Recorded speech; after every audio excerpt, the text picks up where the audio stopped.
रामधारी गुप्ता, खंड 1, प्रतिलेखन संख्या 79 एवं 80, गति 85 शब्द प्रति मिनट।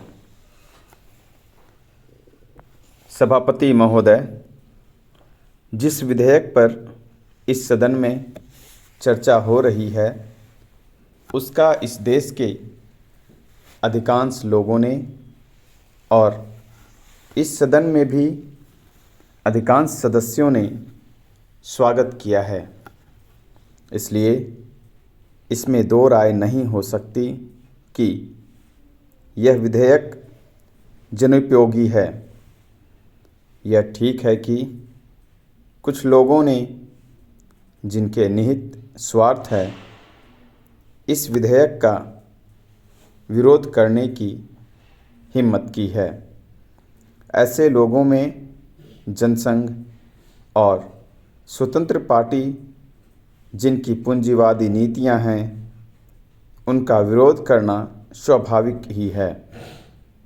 मैं आपके माध्यम से मंत्री महोदय से कह रहा था कि जहां तक विधेयक का स्वागत करने का प्रश्न है, यह जनोपयोगी है। जहां मैं इस विधेयक का स्वागत करता हूं, वहां यह भी निवेदन करना चाहता हूं कि इस कानून को सफल बनाने के लिए, जैसा प्रधानमंत्री ने सदन में अभी कहा, जो लोग इसका स्वागत करते हैं उनको उचित दृष्टिकोण और ईमानदारी के साथ काम करना चाहिए।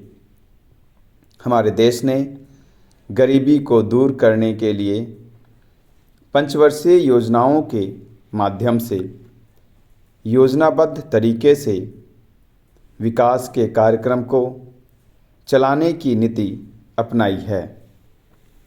विधेयक के सिलसिले में जहां यह विरोध किया जाता है कि इस विधेयक से एक तानाशाही पैदा होगी,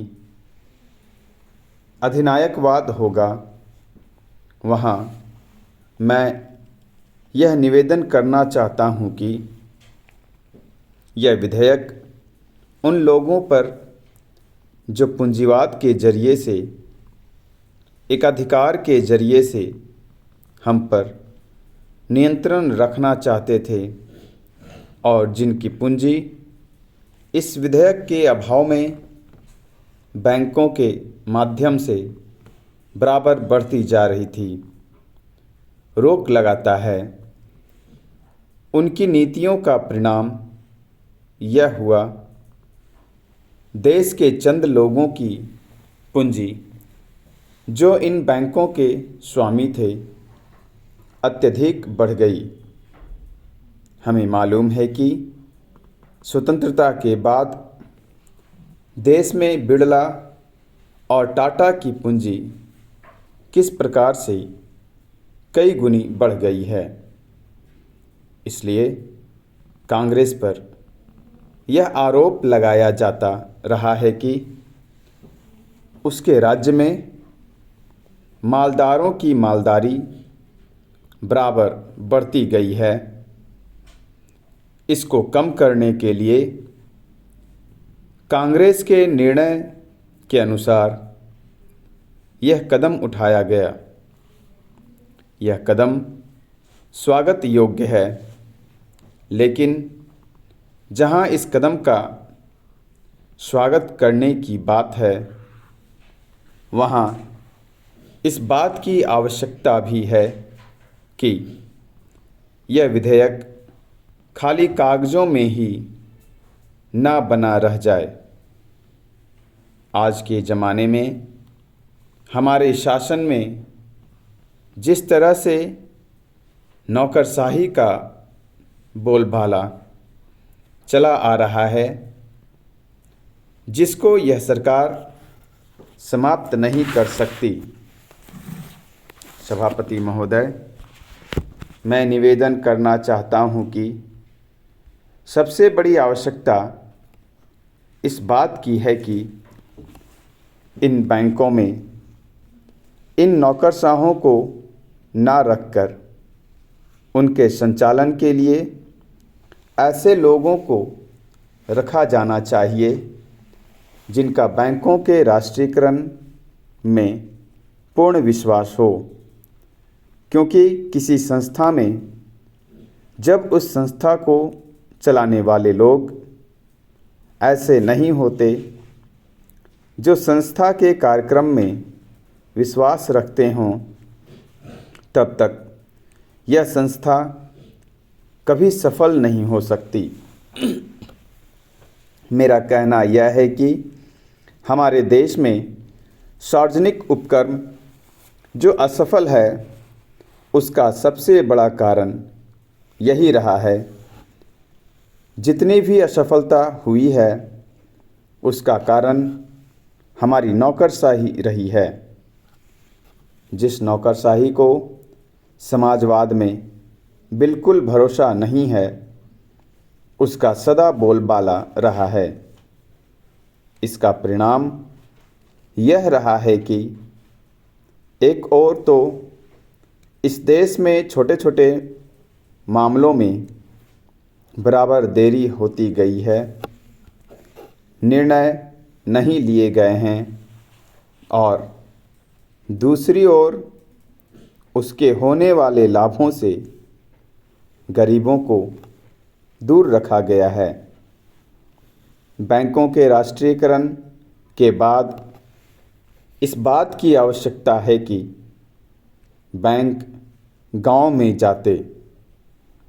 आज तो बैंक एक तरह से शहरों के एकाधिकार हो गए हैं, जिसके कारण वहीं पर सारे उद्योग पनपते जा रहे हैं। शहरों की जनसंख्या बढ़ती जा रही है और अलग अलग तरह की समस्याएं उत्पन्न हो रही है। उनको दूर करने के लिए आपके बैंकों को गाँव के अंदर जाना पड़ेगा। इसके लिए सरकार को कदम उठाना पड़ेगा और निश्चित तरीके से योजनाएं बनानी पड़ेंगी, निश्चित निर्देश देना पड़ेगा, जिसके आधार पर बैंकों का ज़्यादा से ज़्यादा लाभ गाँव और उन कस्बों को हो जहां अभी तक लोगों का काफ़ी विकास नहीं हो पाया है। सभापति जी, सांप्रदायिकता और जातिवाद इन दोनों के विरुद्ध सभी राजनीतिज्ञ हैं, और जो इन दोनों से लाभ उठाना चाहते हैं, कम से कम मौखिक रूप से तो वह भी यही कहते हैं कि सांप्रदायिकता बुरी है, जातिवाद बुरा है। मैं तो यही मानकर चलूँगा कि जब पूरा देश यह कहता है कि ये दोनों चीज़ें बुरी हैं, तो सचमुच सभी यही चाहते हैं कि ना सांप्रदायिकता रहे और ना जातिवाद रहे। आज भी हमारे देश की राष्ट्रीय आय का 50% कृषि से आता है। हमारे देश के कुल निर्यात के सामान में 70% कृषि उत्पादन की चीज़ें शामिल होती हैं।